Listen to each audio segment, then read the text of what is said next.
นมเด้อแป้งอันนี้ล่ะที่แม่น้อยจะเป็นผู้ซอยให้พวกเขานี่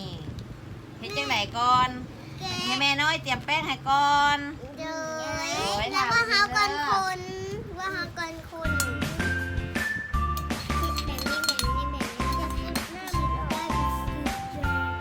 มาไข่แป้งกันเลย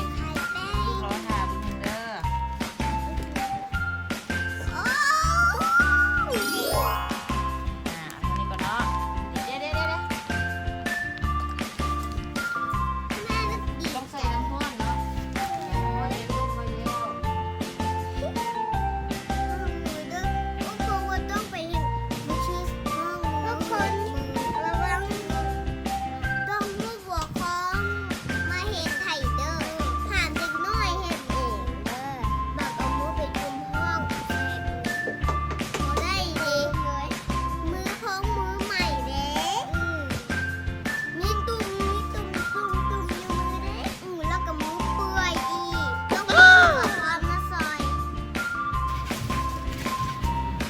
ขั้นตอนนี้เด็กน้อยเฮ็ดเองบ่ได้เด้อ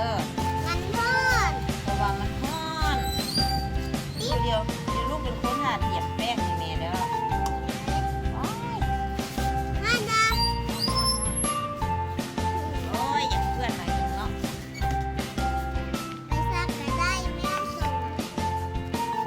เอาลูกค้นหาแม่เด้อคนอยู่สินี่นวดจังซี่เด้อนวดค่ะ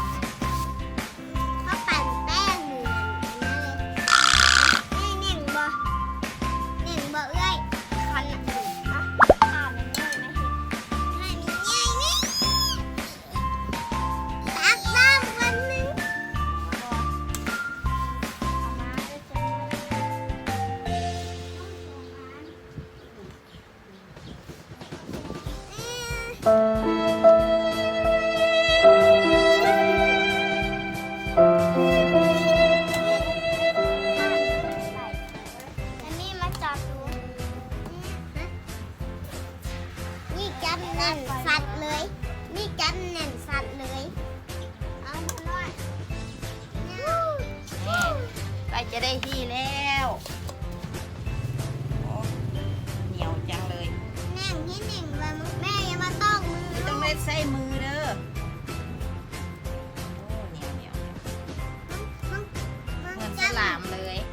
มันจ้ำมันเน่งแล้วกันเน่งวายติดมือมันเย็นแล้วว่ะแม่ติดมือเลยแม่เย็นแล้วอ่ะอุ่นยังอุ่นอยู่ลูกเป็นผู้เอาแป้งมาใส่ให้แม่เดี๋ยวเอาใส่น้อยๆเอาใส่น้อยๆเด้อถอกมาพอแล้วเพื่อว่าเพื่อให้มันติดมือในฉลามเดี๋ยวเลยทันได้นะ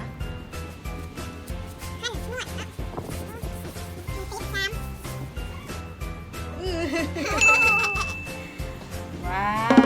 ยเดี๋ยวยังวันได้ที่เดี๋ยวได้ที่แล้วจะเอาให้ใจเย็นโอ้มันติดซ้ำเลย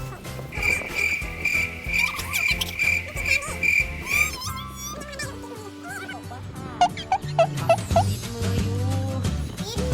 แม่เลยแป้งนะ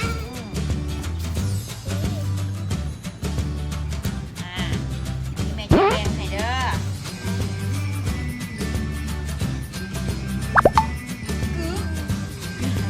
อันนี้ของแพนด้า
นนี่อ่ะวันนี้คือคันมันติดมือลูกอะเอามือจุกแป้งเด้อวันนี้แม่จะใส่สีให้ลูกเด้ออ่ะจะได้เอาสีนี้เนาะเด้อว้าว สีแบบไม่ถึงเดือน นี่เอาสีม่วงเด้อสีดอกอัญชันเอาวางลงว้าวว้าวเอาเยอะให้มูเบิ่งเนี่ยนี่ว้าวนี่เป็นสีไหนแป้งโหยเอาแป้งโหยเอาแป้งโหยมันติดมือเอาแป้งโหยเดี๋ยวแม่จะเฮ็ดสีขาวเด้อ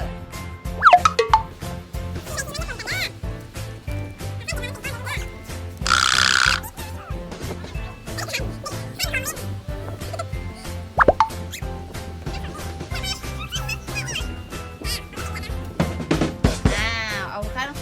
มันติดมือกับเอามือจุกแป้งเลยเด้อ ดิ้นมือลูก คันของแม่เป็นสีขาวเอ้าเดี๋ยวมาจับของแม่ก็เป็นสีเหลืองเลยโอ้ของใครของมันคันให้มันหัวเด้อให้สีมันหัวเด้อนี่เด้อ no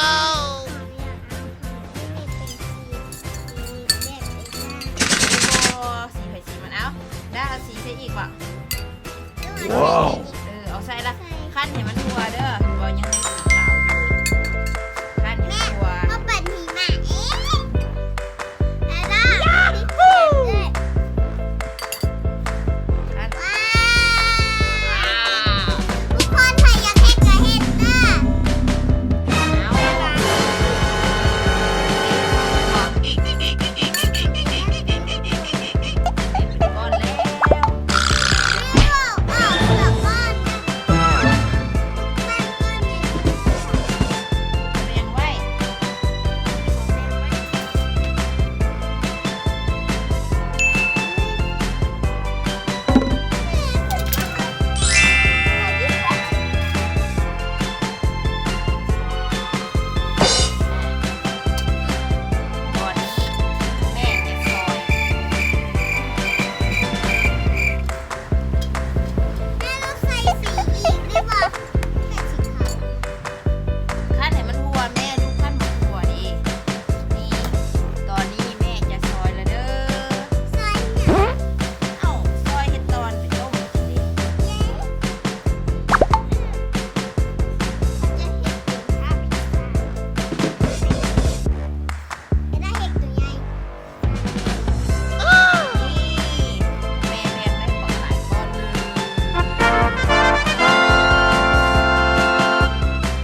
ำนั่น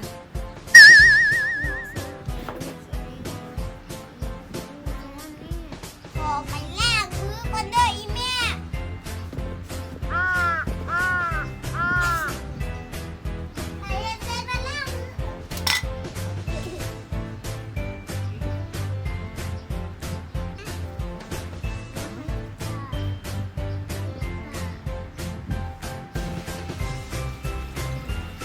ต้องให้ผู้พ้องรู้แดดูถามฝาก ระวังเด้อเบิ่งปกครองเบิ่งน้ำ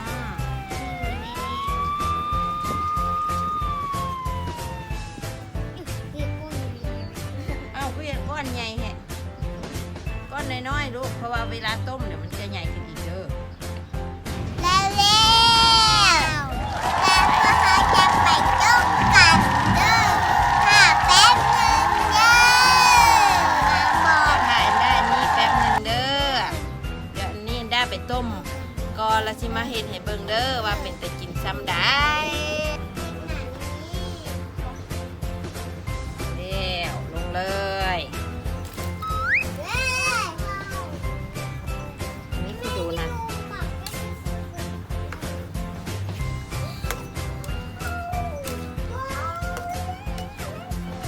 แม่มันยังบ่ใส่วะ แล้วยังไม่ได้ซุปต้องถ่ายให้ซุปก่อนเด้อ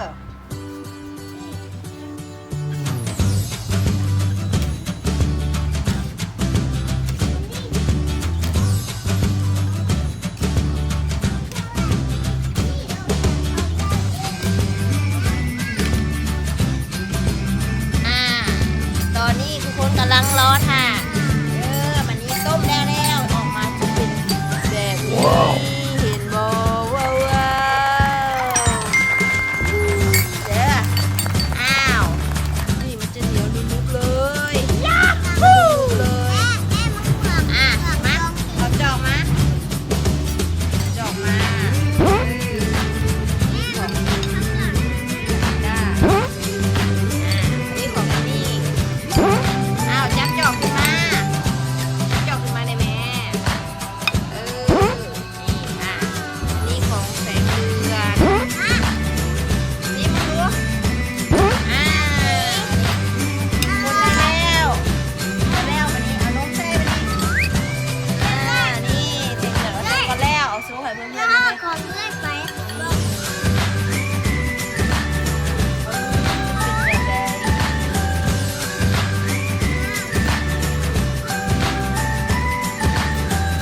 น้องเฮ็ดบ่เป็นเนาะให้แจ้งให้ตอนนี้ของเอ็นด้าก็จะใส่แล้วเด้อนี่ นมไหลมากเลย ว้าวว้าวรวมมาคนมองเด้อนี่ นมไหลมากเลยน่าจะซีมสีฟ้าว้าว อ้าวเด้อนี่เอาเด้อเบิ่งซิมดูแซ่บบ่ มันจะออกเหนียว จะเหนียวนุ่มๆแซ่บ คือ แบบไหนตักขึ้นมาเบิ่งดู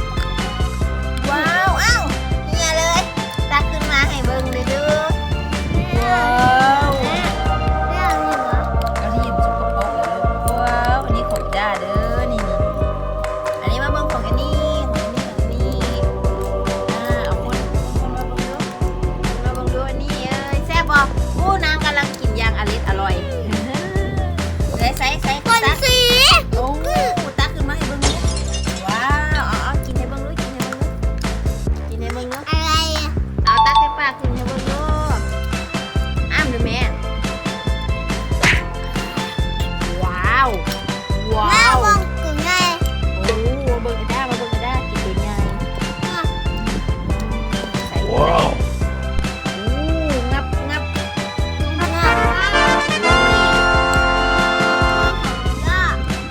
ใส่เบิ่งใส่ว้าวมันจะเป็นช็อกโกแลตคนให้เบิ่งดู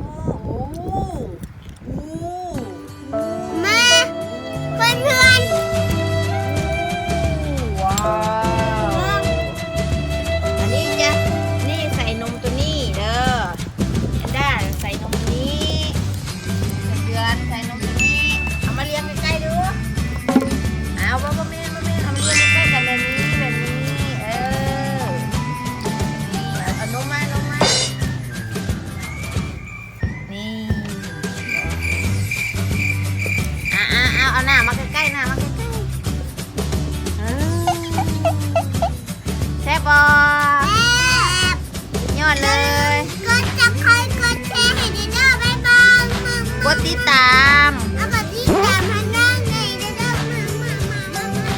อ้าวไม่อย่างมอมอ้าวแอนด้าคือบัวว่าซะนะ โอ้ยกำลังกิน